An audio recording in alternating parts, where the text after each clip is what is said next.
Vamos colocar no telão o tema dessa noite. Eu verei o que eu nunca vi, parte 25ª parte, né? E o subtema, crente. Foi o tema que eu trabalhei aqui com os jovens. Eu queria que você olhasse para quem está ao seu lado e fizesse essa pergunta. Diga, crente, eu? Diga, e você? Aleluia. A palavra de Deus diz assim, 1 de João 2, 4 a 6. Aquele que diz, eu o conheço e não guardo os seus mandamentos, é mentiroso, e nele não está a verdade. Aquele que, entretanto, que guarda a sua palavra, nele verdadeiramente tem sido aperfeiçoado o amor de Deus. Nisto sabemos que estamos nele. E o 6, ele diz assim, aquele que diz que permanece nele, esse deve também andar assim como ele andou. Oremos ao nosso Deus. Pai amado, Deus bendito, Deus todo-poderoso, Rei de reis e Senhor de senhores, nessa hora, Jesus, mais uma vez nós falamos contigo, e nós aqui, Jesus, pedimos para que o Senhor nos ajude, Pai, a concentrar, Jesus, que as nossas mentes aqui agora sejam levadas, presas, cativas, Senhor, para que possamos ouvir a Tua voz, Jesus, a voz que fala deste altar, Jesus. Ó Pai, usa a minha vida, usa, Senhor, os dons e talentos que o Senhor mesmo me deu, para que eu possa ser esse instrumento, que eu diminua, Jesus, e que Tu cresças, Pai, que a Tua palavra seja jorrada. Nós queremos que ela não voltará para Ti vazia, Jesus. Nós queremos que os desígnios, os propósitos, pelo qual o Senhor de antemão já designou, Pai, vão se cumprir, vão se manifestar, Jesus. Eis-nos aqui, Pai, para ouvir a Tua voz. Fala-nos conosco, porque somos as Tuas ovelhas, e aqueles que ouvem a voz do bom pastor, que é Jesus Cristo, digam amém e amém. Glórias a Deus. Aleluia. Aleluia. Bom, meus amados irmãos, salvos, filhos de Deus, ovelhas do pastoreio de Cristo, eu comecei essa mensagem no sábado, eu inicio da mesma forma fazendo uma pergunta, e eu faço essa pergunta nessa noite. Quem aqui é crente, levante a sua mão e diga eu. A bispa acabou de fazer o momento aqui dos nossos visitantes. Eu acredito que não temos visitantes. Eu posso concluir que se nós não temos visitantes, 100% dos irmãos que estão aqui já conhecem a palavra de Deus, já são crentes em Jesus Cristo. Mas a palavra de Deus, amados, essa pergunta, melhor dizendo, que eu fiz, quem aqui é crente? Aqui 100% da igreja levantou a mão. É uma pergunta que ela parece ser simples, mas ela é intrigante. Porque você já parou para pensar o que de fato é ser crente? Uma vez que você diz que você é crente, você tem que saber o que você é. Então, o que de fato é ser um crente em Jesus? Eu disse aos jovens, digo isso nessa noite, crente é aquele que crê em algo. Crente é uma pessoa que acredita em algo. Nós estamos falando aqui no nosso ambiente, nós somos crentes em algo. Esse algo é Jesus Cristo. Nós somos crentes em Jesus Cristo, acreditamos na palavra de Deus, vivemos segundo a palavra de Deus. Então, quando nós falamos que nós somos crentes, nós devemos lembrar que somos crentes em Jesus. E se nós somos crentes em Jesus Cristo, nós devemos saber o que Deus pensa, o que Deus fala e qual é a vontade dele a respeito de todas as coisas. Os irmãos estão comigo? Digam amém. Então, um crente em Jesus Cristo, ele deve crer, como nós acabamos de falar, em Jesus Cristo. E o que nós temos visto nesses dias, o que Deus tem trabalhado no meu coração, é para nós falarmos a respeito dessa questão do ser crente. Porque, como eu acabei de dizer, parece uma coisa simples, parece uma pergunta simples, parece uma questão simples, mas é algo que nós devemos parar e pensar. Eu tenho falado nas minhas pregações que nós não devemos viver numa inércia, nós não devemos viver religiosamente. Jesus não quer nada com os religiosos. Nós devemos viver em novidade de vida. O nosso estilo de vida não é uma religião, o nosso estilo de vida é a fé. Nós somos crentes em Jesus Cristo, guiados pela fé em Cristo. Então nós devemos parar um momento, às vezes, das nossas vidas e refletir. E essa questão que eu inicio do ser crente é algo que você como crente, eu como crente, devemos refletir todos os dias. Os crentes, nós costumamos dizer assim, a igreja somos nós. E isso é maravilhoso, porque a palavra de Deus nos autoriza a dizer isso, uma vez que nós temos o conhecimento de que nós somos eclésia, nós somos a igreja de Cristo nessa terra, que Cristo não habita mais em templos feitos por mãos, nós somos de fato a igreja de Cristo. Mas quando nós declaramos essa frase, a igreja somos nós, vem a segunda pergunta, se a igreja somos nós, a igreja está bem ou ela está mal? Se a igreja é você, a igreja está bem ou a igreja está mal? Então, essas reflexões são necessárias para que nós possamos viver em novidade de vida e não sermos um povo que vai quinta, domingo, segunda, enfim, sistematicamente numa igreja e não pensa nas coisas do alto, não vive as coisas do alto. Quem está entendendo, diga amém. Amém. Então, dito isto, amados, eu gostaria de começar essa pregação falando que a Bíblia diz, e os jovens já sabem disso, porque eu disse no sábado, que a Bíblia fala a respeito de dois caminhos. Um caminho é o céu e o segundo caminho é o inferno. Em todas as histórias bíblicas, em todas as narrativas, em todos os personagens, enfim, nós podemos ver claramente esses dois caminhos, o céu e o inferno. E a Bíblia também fala que são caminhos de vida, são caminhos de morte. A Bíblia usa a expressão fonte de águas doce, fonte de água amarga, enfim. O que nós precisamos entender é que existem dois caminhos. Diga, dois caminhos. Ou seja, se existem dois caminhos, isso quer dizer que não existem três caminhos. Existem dois caminhos. Então, o crente, ele é aquele que crê em Jesus. E mais do que crê em Jesus, o crente de fato é aquele que recebe Jesus, aquele que confessa Jesus como seu Senhor e Salvador. E o que um crente precisa saber?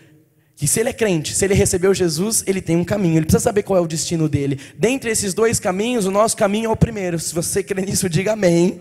O nosso caminho é o céu. Nós sabemos o nosso destino. O nosso destino é o céu. Mas como eu estou dizendo, existe um outro caminho. Existe um outro destino que é o inferno. Mas nós, como crentes, devemos ter isso claro. Porque às vezes o crente, como eu disse, está na rotina, está no automático e não para pensar que o destino dele já foi traçado.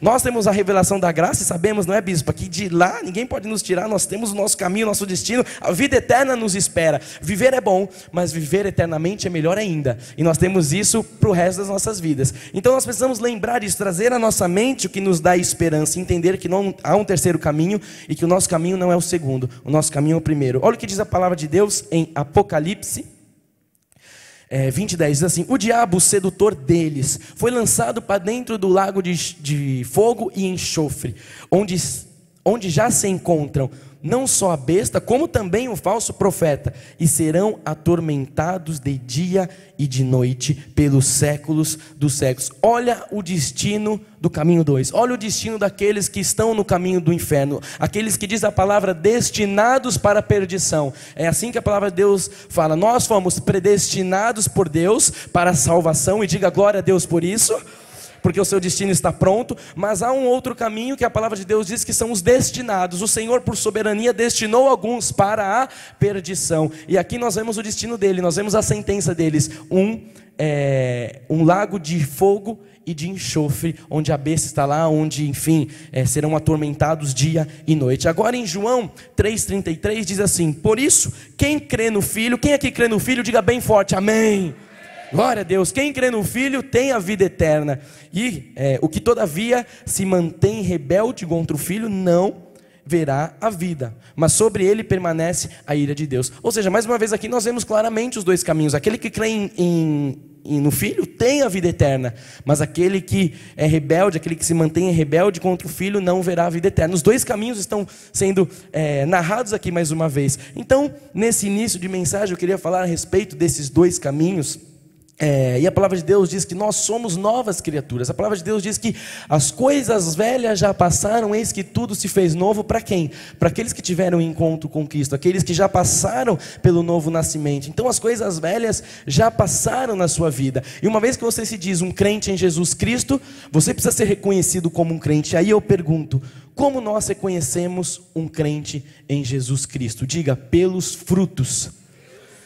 Somente pelos frutos nós podemos conhecer, porque é isso que diz a palavra: pelos frutos conhecereis. Então quer dizer que eu preciso avaliar os frutos de uma vida, da vida de uma pessoa, para saber a sua real identidade. Porque é muito diferente a pessoa dizer que é crente e a pessoa frutificar o que é crente. É muito diferente você dizer que você vai a uma academia e faz exercício físico, e você olhar para o corpo dessa pessoa e o corpo dela deixar estampado que ela faz exercício. Então é diferente a pessoa que diz e a pessoa que é. Então nós não podemos entrar nessa confusão mental e dizer, não, eu sou crente. Para ser crente precisa dar frutos de crente. Então eu faço aqui algumas perguntas, iniciando essa mensagem. Eu quero que você pense, quais têm sido os seus frutos? Não precisa responder para mim. Quais têm sido os seus frutos? Os seus amigos, os seus colegas de trabalho, eles sabem que você é crente? As pessoas ao seu redor, elas sabem que você é um crente em Jesus Cristo? Terceira pergunta, aqueles que sabem, se a resposta dessa segunda pergunta foi sim, aqueles que sabem que você é crente, eles sabem por quê? Porque você falou ou porque de fato eles veem os frutos na sua vida? Lembra que eu disse que é diferente falar e dar frutos? Eles sabem porque você diz que é crente, porque eles sabem que você vai à igreja de domingo, ou porque mesmo que você não fale que vai à igreja, eles sabem que você é um crente em Jesus Cristo? E a terceira pergunta: fora da igreja, você é reconhecido como um crente? Fora da igreja, fora dessas quatro paredes, porque aqui é fácil ser crente. Aqui você está com pessoas crentes, você está num ambiente favorável. Mas a nossa luta é lá fora. Lá fora nos interessa saber. As pessoas sabem que você é crente. Então essas quatro perguntas é para que a gente possa refletir a respeito do que o Senhor está nos trazendo.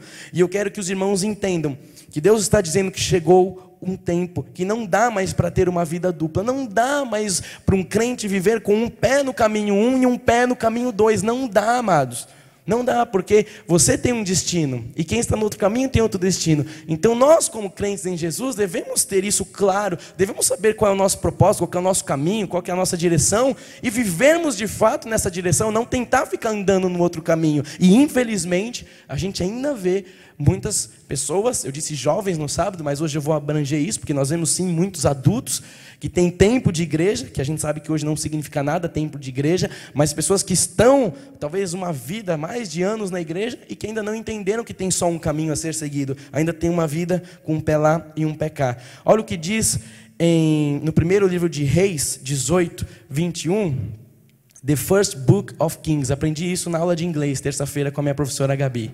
Você está aqui, Gabi? Já deve estar na tradução. Está me ouvindo lá, minha teacher? Amém. Louvado seja Deus pela sua vida. Então Elias, profeta, se chegou Então Elias se chegou a todo o povo e disse, profeta Elias chegou a todo o povo, como estamos aqui hoje talvez, e disse, até quando cocheareis entre dois pensamentos? Se o Senhor é Deus, o que ele disse? Seguiu. Se é Baal, seguiu. Porém o povo nada respondeu. Eu imagino o profeta Elias chegando diante de um povo e falando, olha, se o Senhor é o seu Deus, vai lá e segue. Agora se não é, meu amado, segue Baal, segue o diabo. Mais uma vez nós vemos o que aqui claramente, dois caminhos.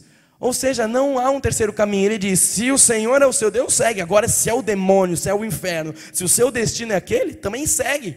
Então aqui nós precisamos parar e entender qual é a pergunta que Deus está nos fazendo nessa noite. E Deus está te perguntando, até quando? Até quando vai ter dúvida na sua mente? Você sabe que a dúvida é do maligno. Você sabe que a dúvida é o contrário da fé. Até quando? O profeta está te perguntando através das escrituras, até quando cocheareis entre dois pensamentos? E você sabe por que você precisa responder com sinceridade esta pergunta? Porque o que nós vemos no dia de hoje é uma geração que infelizmente cocheia entre dois pensamentos, sabe? E não é que cocheia entre os dois pensamentos de vez em quando, é o tempo todo, é diariamente, sabe? Não sabe se é daqui, não sabe se é de lá, não sabe se faz as coisas do alto, não sabe se vive segundo a carne, não sabe, vive cocheando entre dois pensamentos. Você abre uma rede social, você vê nitidamente pessoas que se dizem crentes. Eu posso falar que se dizem crentes, porque se fossem crentes, os frutos estariam evidenciados. Pessoas que se dizem crentes, que frequentam uma igreja, mas que os frutos não estão sendo frutos bons. E aí ficam cocheando entre dois pensamentos. De domingo eu sou crente, mas no resto da semana eu sou do mundo. De domingo eu vou lá, tomo ceia, me arrependo. Essa pessoa não é crente, essa pessoa é religiosa. E nós precisamos tocar nessas feridas, porque o Senhor Jesus não quer mais isso. Chegou um tempo, chega. É sim, sim, não, não, diz a palavra. O que passar diz vem do maligno. O Senhor diz uma outra expressão, que ele diz, antes ser morno ou ser frio, porque ser crente, ser quente ou ser frio, porque os mornos estão a ponto de ser vomitados. O Senhor não quer uma vida, sabe, laica, é sim, sim, não, não. Quem está entendendo, diga amém. Aleluia, não podemos ter essa vida, como eu estou dizendo, dupla, um pé no mundo, um pé na igreja. E o pior é que as pessoas que fazem isso, elas ainda acham que estão fazendo a vontade de Deus, porque talvez venham no culto de domingo. E eu preciso dizer para você, como eu disse sábado, meus amados jovens, para que está feio. Se por acaso isso é com você, para. Porque está feio uma vida assim. Você está envergonhando o nome de Deus. Você está envergonhando a igreja. Você está envergonhando o evangelho de Cristo. Hoje, Deus me chamou aqui, como Ele fez no sábado, para exortar a sua vida com muito amor. Pois quem fala a verdade ama. E os bispos dessa igreja, os pastores dessa igreja amam a sua vida. Nós temos um amor que foi colocado por Cristo. Esse amor é algo maravilhoso. E nós amamos a sua vida. E quem ama diz a verdade. E nós temos a verdade, que é a palavra de Deus. Então eu estou aqui hoje falando a palavra de Deus, te exortando em amor. E eu sempre digo isso, que a minha função aqui é sempre essa, de trazer um pequeno desconforto, talvez para algumas pessoas, um grande desconforto, depende de como está a sua vida. Talvez você esteja um pouco desconfortável, talvez você esteja muito desconfortável. Isso quer dizer que você está numa vida totalmente errada da que você deveria estar. Mas a função de um pregador é trazer esse desconforto. A palavra, ela tem que ser um pouco desconfortável. Afinal, a palavra de Deus, eu disse isso sábado, ela é uma espada. E uma espada faz o quê? Ela corta. Eu perguntei no sábado, alguém aqui já cortou o braço? Eu pergunto faço essa mesma pergunta. O braço ou alguma outra parte do corpo? Alguém aqui já se feriu? Teve um corte? Dói ou não? Sim ou sim? Dói muito. Assim é a palavra de Deus, porque nós falamos, a palavra é espada, ela corta, ela penetra juntas e medulas, ela divide, ela separa. A palavra dói quando ela corta, porque ela vai de encontro com a nossa carne. E se está doendo hoje, diga glória a Deus, porque você é filho de Deus. Se esses primeiros 12 minutos estão doendo talvez aí na sua vida, ao entrar nos seus ouvidos, é porque você é filho de Deus. Porque se você tivesse o segundo destino, o inferno, você estaria aqui falando, o que esse menino está falando aí, não tem nada a ver para mim. Agora, se está te incomodando, diga glória a Deus, porque o Senhor está cuidando de mim. Eu ouço a voz do meu pastor e a palavra está entrando. Quando a palavra entra, ela corta, e quando corta, tem que doer. Esse é o processo de você crescer na graça, de você crescer no conhecimento. Quem está entendendo, diga amém. Aleluia. Glórias a Deus.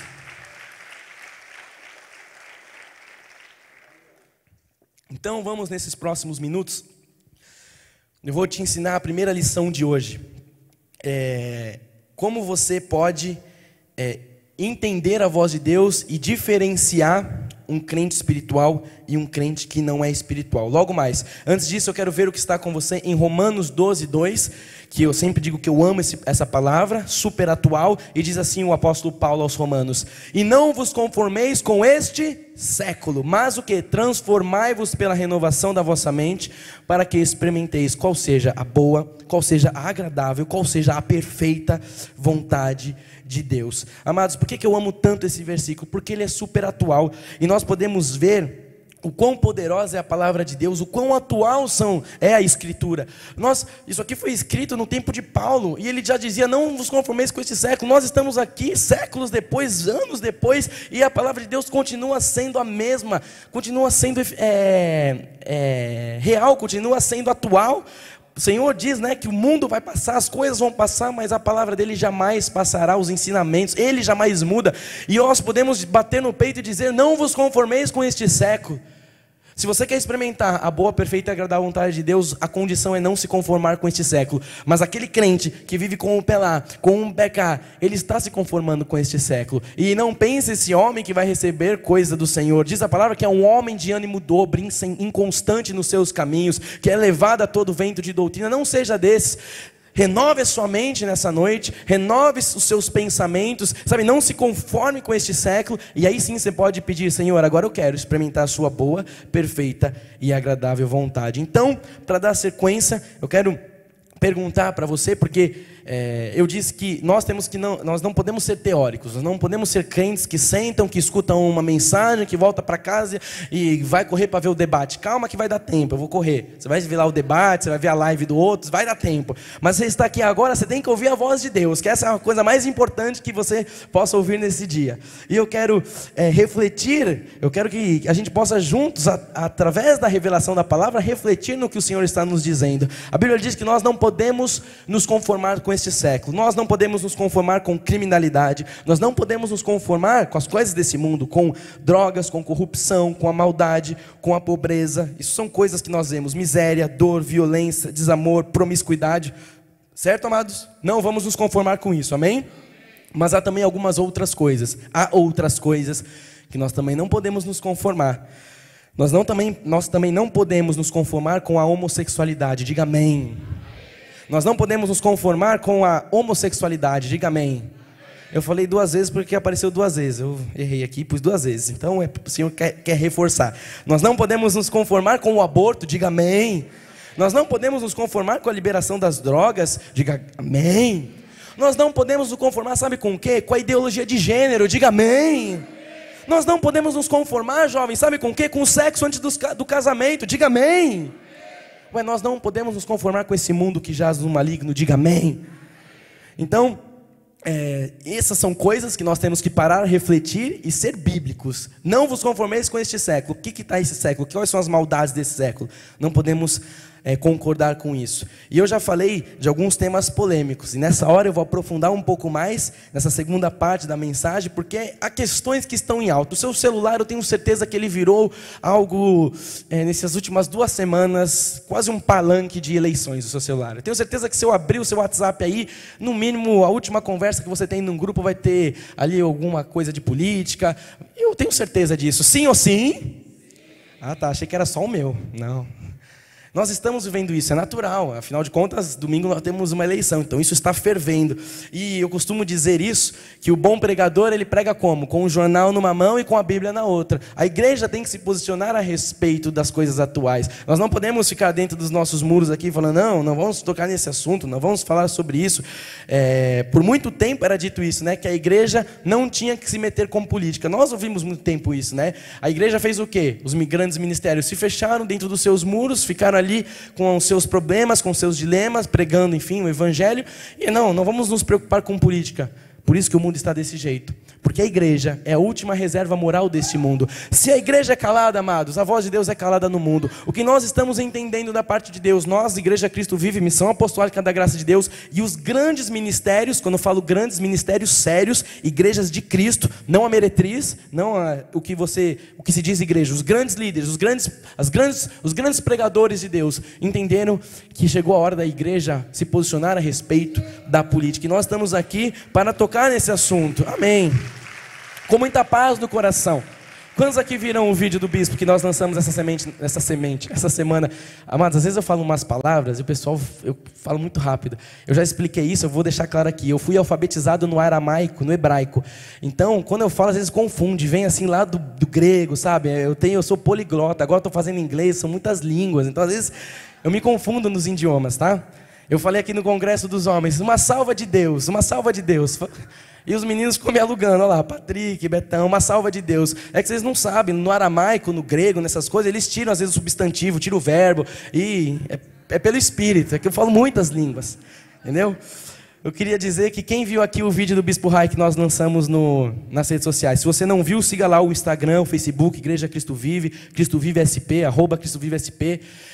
Siga lá também o meu Instagram, Febrante, falo muitas coisas do Senhor. E o que nós lançamos lá? Lançamos o bispo falando o que ele falou no altar aqui. O bispo Nath editou e colocou isso, porque a igreja precisa se posicionar, como eu disse. A igreja precisa falar a respeito desse assunto. Se a igreja não pode falar sobre política, a igreja também não poderia falar sobre casamento, a igreja não poderia falar sobre família, sobre sonhos, sobre cura, sobre prosperidade. A igreja não poderia falar sobre nada. A igreja é a voz de Deus, então a igreja tem sim que se posicionar a respeito de política. E como eu disse, nos últimos tempos, é só isso que nós temos ouvido dentro dos nossos celulares, do nosso local de trabalho. Então, se você acha que a igreja não pode falar sobre política, hoje isso tem que cair por terra na sua vida.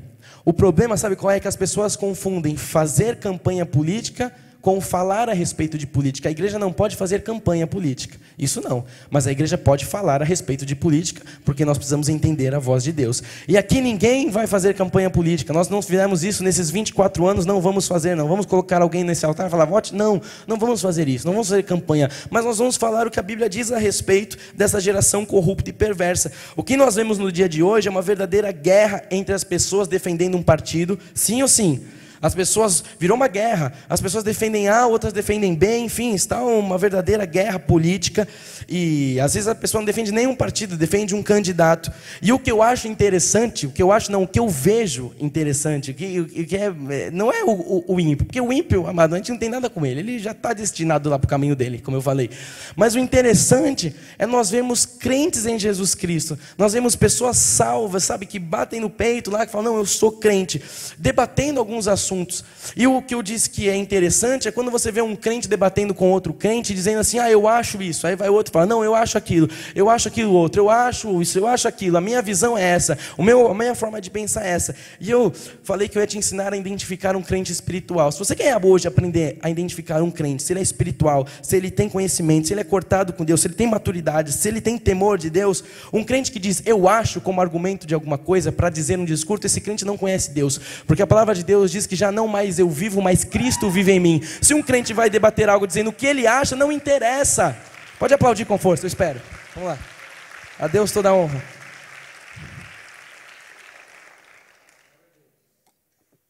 Lá no livro de Gálatas diz isso, não sou mais eu quem vive, mas Cristo vive em mim. Então, se de fato Cristo vive em você, a sua vontade pessoal, os seus interesses pessoais já não existem.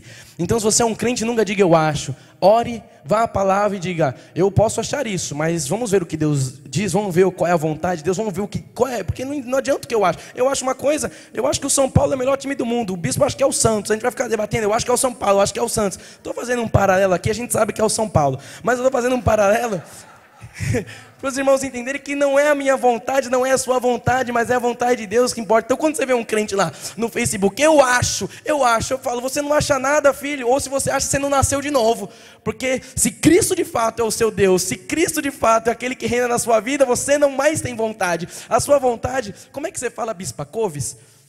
Eu não sei o que é couves, eu queria entender, mas acho que é couves, né? Couves, é couve de couve-flor? Paciência. Couves, jogue couves aí. Paciência, a sua vontade. É isso que a bispa quer dizer quando ela diz couves. Então, couves a sua vontade pouco importa, a minha vontade pouco importa. Um crente de verdade, ele sabe subjugar a sua carne e dizer, eu talvez pense assim, mas Deus, o meu dono, o meu Senhor, Ele tem outra visão, e eu tenho que me adequar à visão do Todo-Poderoso. Vocês entendem que a gente tem que ser mais prático e não religioso? Que a gente tem que viver de fato o que a gente escuta aqui, e não ficar depois sair daqui e falar, não, mas eu acho aquilo. Você não acha nada. Se você falar eu acho, você primeiro precisa ter um encontro com Cristo para entender o que Ele acha a respeito das coisas, e aí sim você começar a debater sobre todos os outros assuntos. Quem está entendendo, diga amém.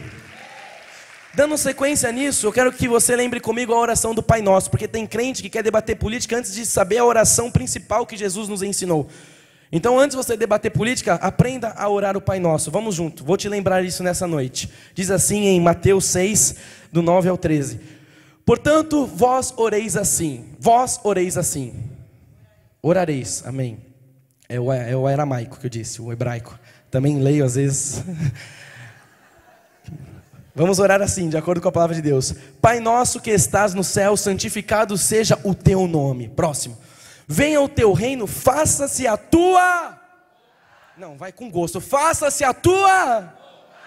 Assim na terra como é no céu. Ou seja, logo no começo do Pai Nosso, está claro que a sua vontade pouco importa. Senão ele falaria, né? A sua vontade também é importante. Quando ele fala, faça-se a tua vontade, subentende-se que a sua e a minha para nada importa. Porque tem que ser a dele. Amém? Venha o teu reino, faça-se a tua vontade, assim na terra como é no céu. Próximo. O pão nosso de cada dia, dá-nos hoje. E perdoar-nos as nossas dívidas. Essa parte eu disse que o pessoal gosta, né? Perdoa as minhas dívidas. Mas depois ele diz, assim como nós temos perdoado aos nossos devedores. E não nos deixei cair em tentação, mas livrai-nos do mal, pois teu é o reino, o poder, a glória para sempre. Amém. Mas deu para lembrar a oração do Pai Nosso? Você nunca mais, eu disse isso no sábado, você nunca mais vai falar, eu acho, antes de vir a oração do Pai Nosso, lembrando que faça-se a tua vontade, é a vontade dele, não é a sua. Então antes de você falar eu acho, a partir de hoje, seja maduro, seja espiritual e ore antes. Não precise responder as coisas, eu preciso lá digital, eu preciso colocar. Vai lá, eu falei isso para a abençoada Giovana Dantas ontem. Não precisa responder, vai lá e escreve no bloco de notas. Aprende, seja sábia, não precisa escrever direto vai lá no seu bloco de notas, no seu celular e escreve tudo que você acha que tem que escrever. Dá 5 minutos, ora, relê, aí você vai, com certeza você vai mudar algo. Aí depois você dá mais 5 minutos, ora, você vai mudar outra coisa. Depois você vai lá e vai mudar outra coisa. Afinal das contas, você vai chegar e falar assim, quer saber, eu não vou nem responder. Porque o Espírito vai trabalhar na sua vida. Aprenda a ser espiritual, amado. Porque os carnais, eles querem ter uma resposta logo para as coisas. É tão simples, as pessoas que complicam as coisas. Então, deixa eu ver onde eu estou aqui. Essa é a oração do Pai Nosso, amém? E, enfim, Como eu disse antes, você defender alguém, veja quais são os princípios dessa pessoa. Uma vez que você sabe quais são os princípios de Deus, para você bater no peito e defender alguém, você tem que saber quais são os princípios dessa pessoa, se estão de acordo com o princípio de Deus. Outra coisa que eu vejo são crentes vestindo a camisa de um deputado, de um presidente, enfim, peitando Deus e o mundo por uma ideia, por um ideal, por um partido, e nunca ter feito metade disso para Cristo.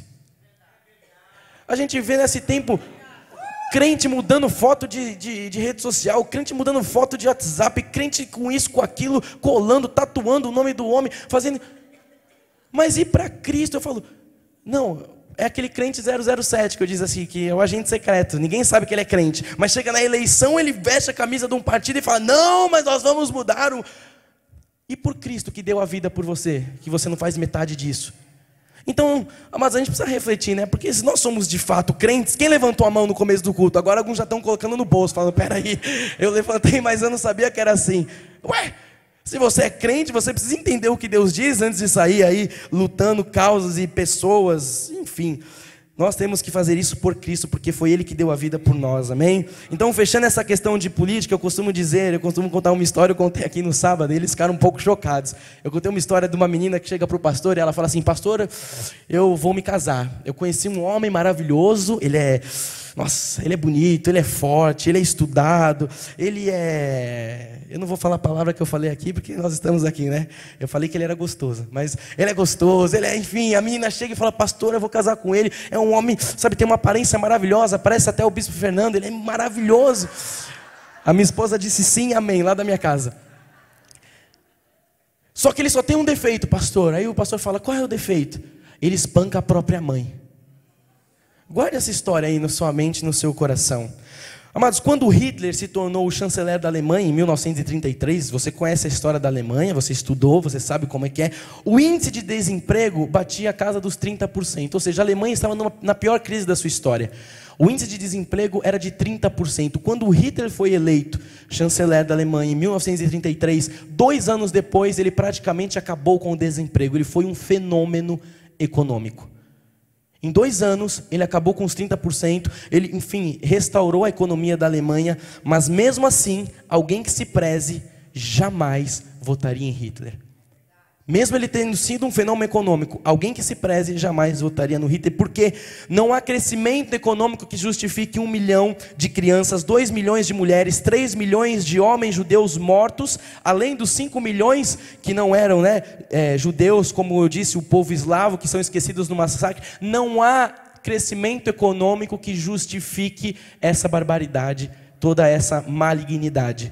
Então, como eu disse, as eleições estão chegando e o que nós vemos são alguns candidatos com propostas econômicas que realmente são interessantes. E isso é uma pauta boa, afinal nós estamos num momento onde a economia do nosso país está um desastre. Então, falar de economia, a pauta de um candidato a respeito de economia é algo bom. Mas não me parece inteligente casar com alguém que bate na própria mãe. Não parece inteligente você se juntar com alguém que espanca a própria mãe. Nós não queremos outro Hitler. Por isso, antes de qualquer pergunta, a questão é... E eu tenho 3 perguntas no telão. Você é total e absolutamente contra a legalização do assassinato de crianças? Você precisa se responder isso. Você precisa se questionar a respeito disso antes de você ir à luta de um candidato. Segunda pergunta. Você vai indicar ministros ao STF que sejam terminantemente contra a legalização do aborto? E a terceira pergunta. Você vai fazer tudo o que for necessário para impedir que essa barbaridade se estabeleça. Qual barbaridade? O aborto, a matança, a ideologia, tudo isso que está contrário. Você precisa responder essas 3 perguntas. E só há uma resposta humana e uma resposta cristã. E só depois dela eu começo a me preocupar com o resto das questões políticas. Só depois de você responder essas 3 perguntas, você vai pensar em economia. Só depois de você responder essas 3 perguntas, você vai pensar na pauta política dos candidatos. A questão do aborto, ela pesa na balança mais do que qualquer outra coisa, amados. Sabe? Para nós, para a igreja de Cristo, só há candidatos pró-vida. O resto deveria ser preso por incitação ao crime. Se um candidato não tem os princípios de Deus, não é um candidato pró-vida, ele está incitando a morte, ele está incitando coisas que vão contra a palavra de Deus. E antes de qualquer outra coisa, essa pessoa deveria ser presa por incitação ao crime. Então você, crente, precisa ver bem as pessoas que você está defendendo, as pessoas que você vai votar. Eu quero terminar falando de um versículo muito conhecido que está em Mateus 5,13, que diz assim: vós sois o sal da terra. Ora, se o sal vier a ser insípido, como lhe restaurar o sabor? Para nada mais presta, senão para lançado fora, ser pisado pelos homens. Amados, nós somos sal. E eu postei uma frase na minha rede social, no meu Instagram, que eu disse assim: Deus não nos chama de caramelo da terra, nós somos sal, algo que o mundo tem vontade de cuspir. Porque quando nós falamos a respeito de sal da terra, a gente sempre fala, o sal dá o tempero. Sim, o sal dá o tempero. Pense numa batata frita. E os gordinhos disseram, glória a Deus por essa hora. Pensa aí numa batata frita, você coloca um pouquinho de sal, você traz ali o sabor dela. Você coloca um pouquinho de sal, ela fica mais gostosa. Mas se você colocar um pouco mais de sal, ela começa a ficar muito salgada. Se você pôr muito sal, você não consegue comer. Vamos além disso, enche a sua mão numa botija de sal, mas enche forte lá e coloca tudo na sua boca. Você não consegue engolir. Você tem que ser assim no mundo. Nós não somos um caramelo do mundo, nós não devemos ser doce para o mundo. O cristão tem que dar no mundo vontade de ser cuspido, porque nós estamos indo contra o mundo, nós estamos indo na contramão do mundo. E o problema de muito crente, eu tenho falado isso, é a questão da congruência. Eu já falei isso em algumas pregações minhas. E aí uma vez um jovem falou, bispo, eu não sei o que é congruência. Eu falei, glória a Deus, porque agora eu vou trazer o significado. Eu trouxe aqui no telão, congruência, substantivo feminino, coincidência ou correspondência de caráter ou qualidades, conformidade, concordância, harmonia. Então, você ser congruente, você está sendo coincidência, correspondente ao caráter de outra pessoa. Você está entrando em harmonia com essa pessoa. Você está se tornando igual a essa outra pessoa. E eu já falei de um estudo que diz que você é a média das 5 pessoas mais próximas a você. Isso é ciência, é um estudo que diz que você é essa média. E eu volto a bater nessa questão porque talvez esse seja o grande problema da sua vida. Talvez você levantou a mão no começo do culto e falou, não, eu sou crente. Talvez você seja mesmo, acredito nisso, você conheça Jesus Cristo. Mas talvez o problema da sua vida seja essa pesquisa das 5 pessoas mais próximas a você. Talvez o problema são as pessoas que você passa mais tempo no seu trabalho. Talvez o problema são as rodas de pessoas que você frequenta, os seus colegas de sala, enfim, de trabalho. Muitos deles são ímpios, com uma visão totalmente antibíblica a respeito de tudo. Uma vez que você é a média das 5 pessoas, talvez você esteja sendo corrompido pelas más conversações, porque é isso que diz a palavra de Deus. Diz que as más conversações corrompem os bons costumes. Aqui você tem bons costumes, mas você passa a maior parte do seu tempo com pessoas ímpias, pessoas que falam que homem com homem é tudo certo, mulher com mulher está tudo certo, que a criança tem que escolher o sexo dela mesmo, que enfim, isso tudo que a gente está vendo no mundo, talvez o seu problema seja a roda que você está frequentando. Talvez você está passando a maior parte do seu tempo com pessoas que vão de encontro com a vontade de Deus. Eu costumo perguntar assim, com quem você almoça? Isso é muito importante. Eu costumo dizer para a pessoa assim, me fale com quem você almoça que eu te digo com quem tu és. Porque a pessoa que você almoça é a pessoa que você passa mais tempo. E numa roda de almoço, às vezes eu estou almoçando num restaurante aqui na Berrini, às vezes eu estou lá no Rua, enfim, outro restaurante qualquer. O centro comercial, você vê pessoas que reclamam o tempo inteiro do patrão, que reclamam. Outro dia eu estava numa churrascaria com a minha esposa e os 4 jovens que estavam do lado, quase que eu falei, meu, por que você não sai desse trabalho, filho? Porque está me dando agonia. Sai, vai viver a sua vida, porque você está falando mal e não faz nada para mudar isso. Então o problema são esses almoços. Com quem você tem almoçado? Pare e pense nisso. Quem são as pessoas que te alimentam? Porque você passa aqui na igreja 2, 3 horas num domingo. E o resto da semana que você fica ali no seu trabalho, que as pessoas falam totalmente contrário. Talvez o seu problema não seja conhecer a Cristo. Talvez o seu problema seja que você esteja sendo corrompido pelas más conversações. Quem está entendendo, diga amém. Aleluia. Então nós precisamos voltar à pergunta de Elias lá do começo. Até quando cocheareis entre 2 pensamentos? Se o Senhor é Deus, seguiu. Se é Baal, seguiu também. Então nós voltamos lá ao início de tudo, onde eu comecei a pregar. A Bíblia diz, amados, que nós não devemos agradar a homens, e sim a Deus. Você pode dizer assim, mas bispo, sabe o que é? Eu não quero, sabe, ir de encontro, bater de frente com meus colegas de trabalho. Eu não quero ficar mal com as pessoas. Sabe como é, né? Aí eu te respondo. Você já parou para pensar que talvez o fato de você não estar ficando mal com as pessoas, você está ferindo o coração do seu Deus? Ah, não quero ficar mal com o meu chefe, com o meu... Eu também.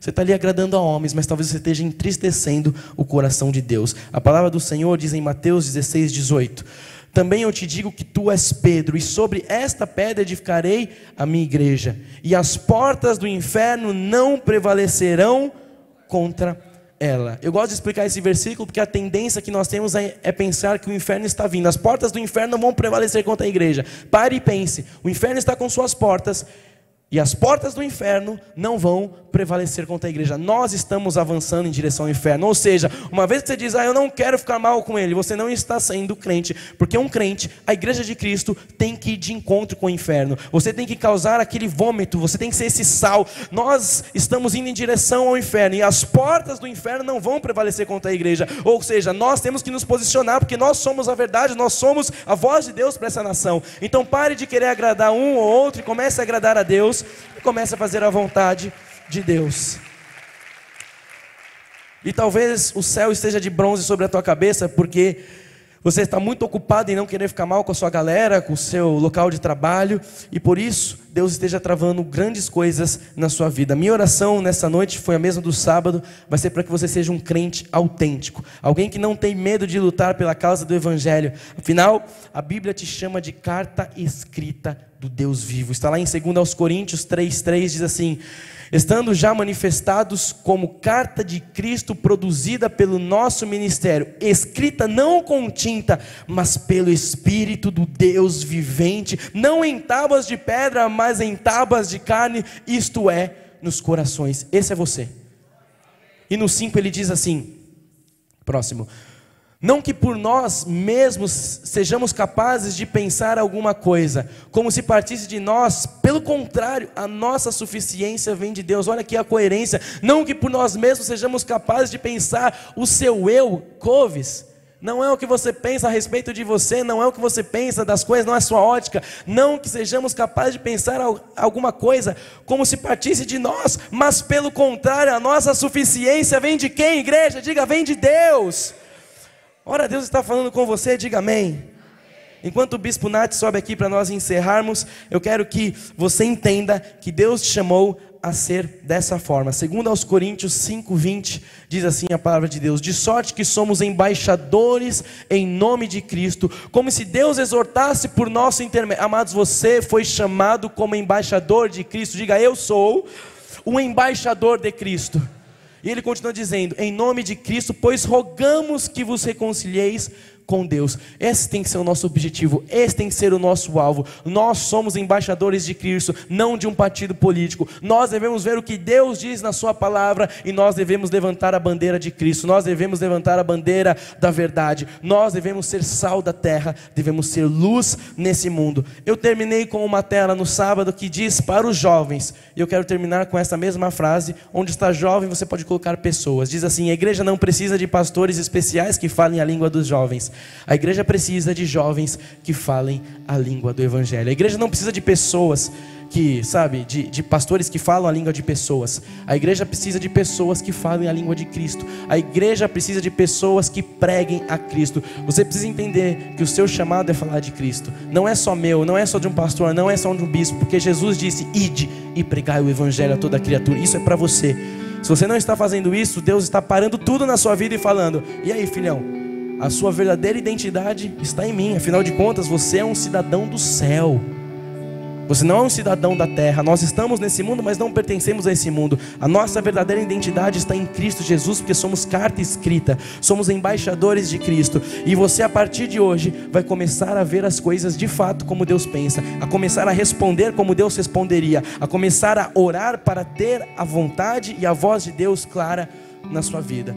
Eu quero que você fique de pé nessa hora, nós estamos encerrando.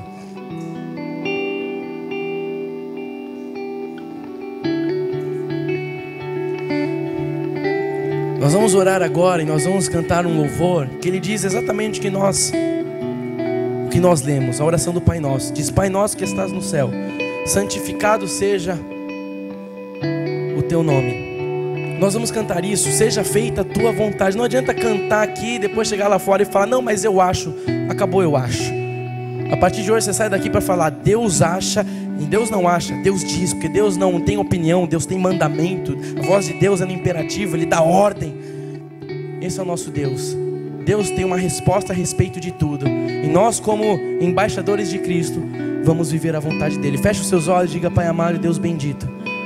Fale com Deus aí, nesses primeiros segundos. Deixa fluir a tua oração. Não espere a minha, não espere eu dirigir. Fale você com Deus, aquilo que Ele falou na sua vida. Comece a exaltar, comece a falar com Cristo. Aleluia.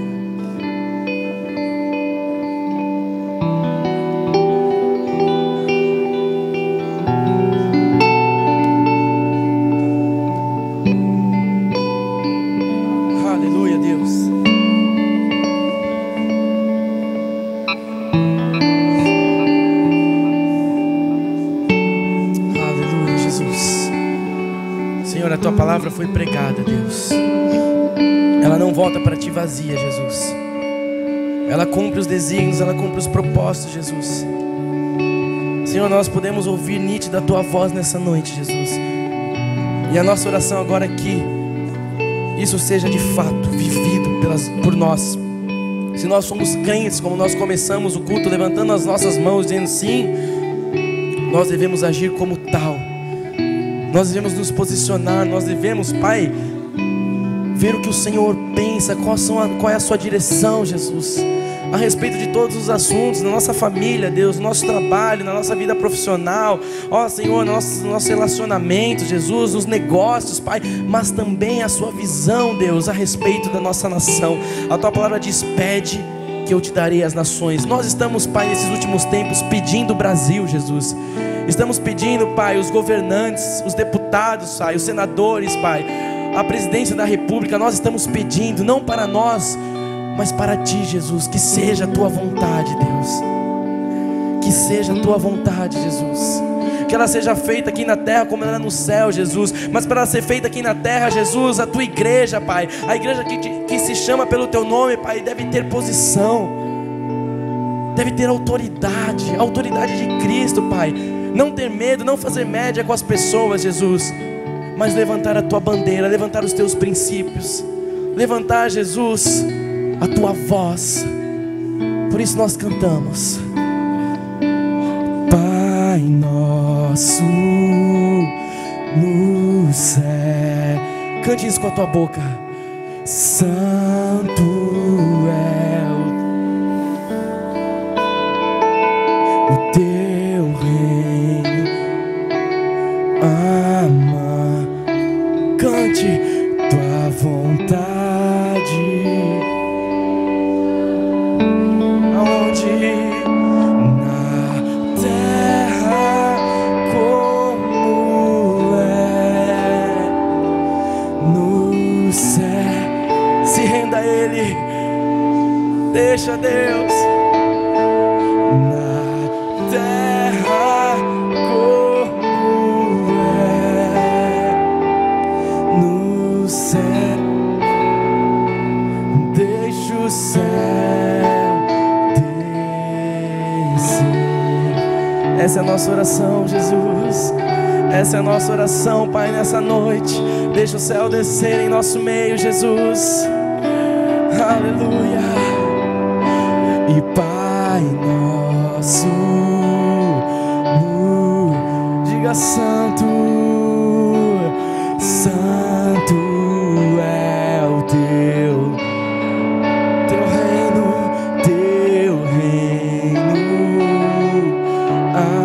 Erga a tua voz e diga tua vontade.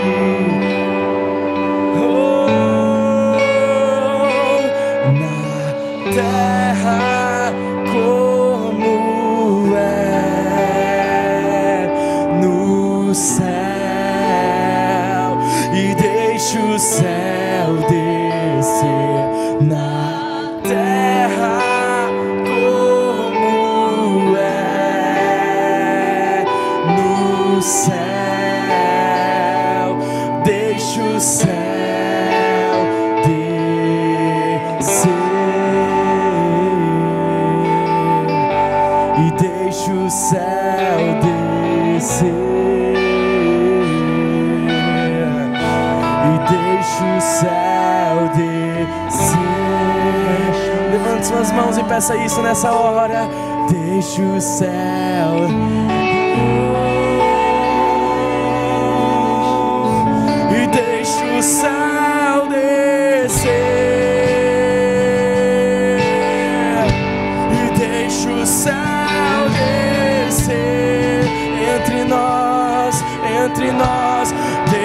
céu descer,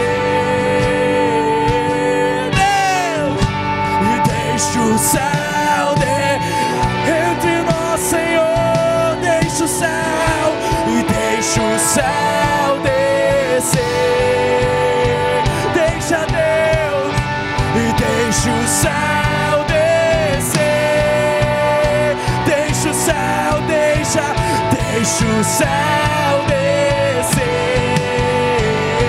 oh, e deixa o céu descer, yeah.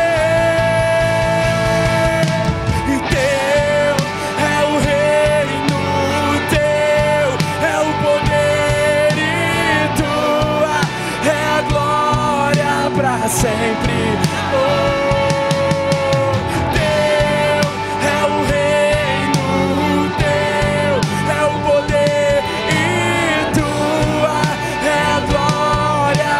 Sempre, amém.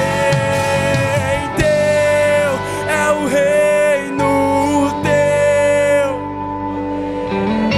e tua para sempre, Deus. Teu, somente teu, tua é a glória para sempre.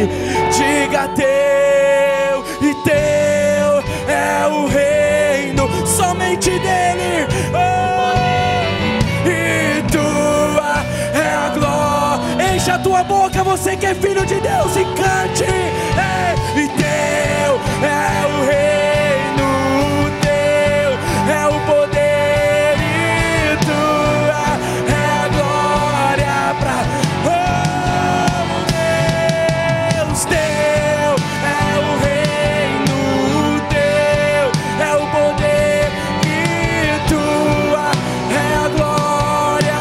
sempre, amém. Teu é o reino, teu é o poder, e tua é a glória para sempre, amém. Na terra como é o quê? Deixa o céu.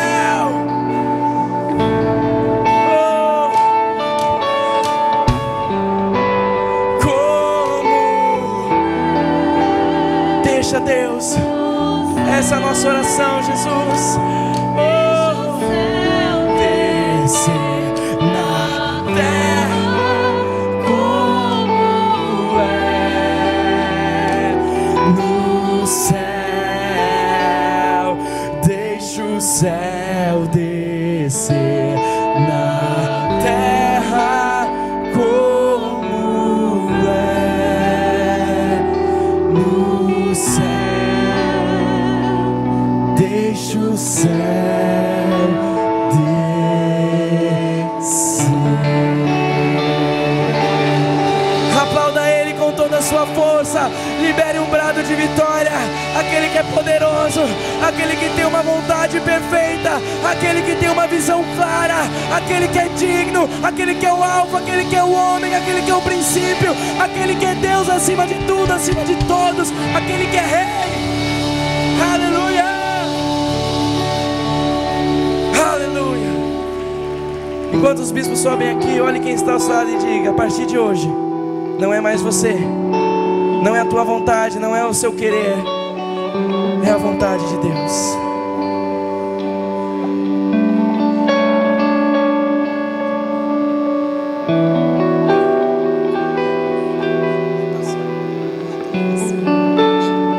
Eu vou passar para o bispo dar a bênção final, mas essa mensagem tinha que ser repetida hoje? Tinha. Deus usou tremendamente a vida do nosso bispo nas nossas vidas, e glória a Deus por ele ter sido boca de Deus para nós nesta quinta-feira. Que essa mensagem corra, porque o Brasil e o mundo, pelo menos aqueles que se dizem crentes, precisam de ouvir essa voz. Aleluia. Estenda sua mão na direção do altar. A graça seja com todos aqueles que amam sinceramente o nosso Senhor e Salvador Jesus Cristo. Boa noite a todos, vão em paz, diga quem está ao seu lado: somos crentes e não nos envergonhamos disso, graças a Deus.